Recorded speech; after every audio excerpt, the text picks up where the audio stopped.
இங்கிருந்தே ஆரம்பிக்குது. கன்னியாகுமரி மட்டுமில்லை, இன்னும் நம்ம பார்க்கலாம்.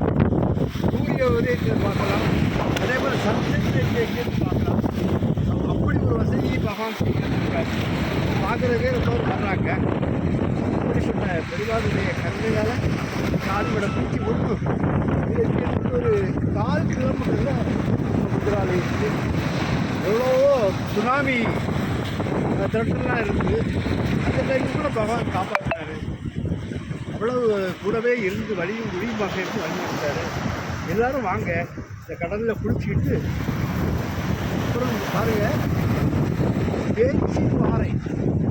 பேச்சுன்னா தெய்வங்கள் சப்தர் நீங்கள் தவப்பிருந்த இடம் தான் பேச்சுப்பாறை. பேச்சுப்பாறை அனநியர். அந்த பேச்சு பாறையிலிருந்து இங்கே பார்த்தீங்கன்னா சப்தகணிகளுடைய அந்த வேலையெல்லாம் கிடக்கும். இன்னும் இங்கே இடத்துல தீர்த்தம் ஆடுவார்கள். அதே போல் அந்த பேச்சுப்பாறை அணையிலிருந்து இந்த கடலோடு சேர்ந்து அந்த அணை தண்ணி வரும். கடலில் பிடிச்சி இங்கே தீர்த்தம் ஆடலாம். அப்படிப்பட்ட ஒரு உன்னதமான இடம். அது மட்டுமல்ல, 18 ரிஷிகள் சித்தர்கள் அகத்தியர்களும் தொப்பினவர் போராட்டம் எல்லாருடைய ஜீவ சமாதிகளும் இருக்கு. அதனால தான் பகவான் இந்த இடத்தை தேர்ந்தெடுத்தார்.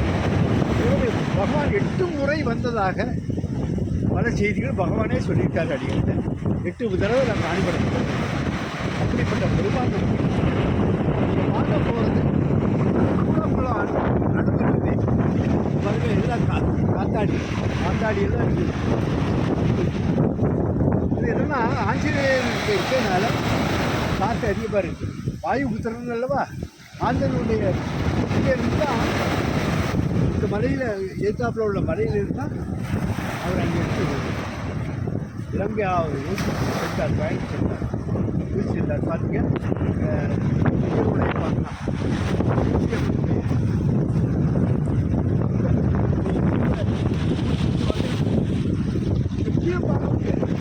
அதனால தான் அவங்க சமாதி சமாதியாக அந்த சமாதியில் பிடிச்சதுனால வைகுண்ட ஏன் நல்ல தீர்த்தம்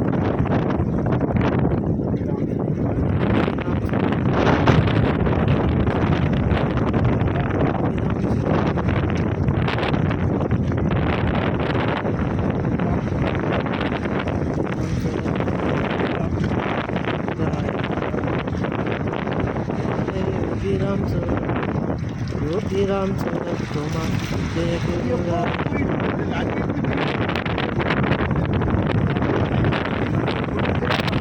ஒரு காட்சியை உலகத்தில் எங்கேயும்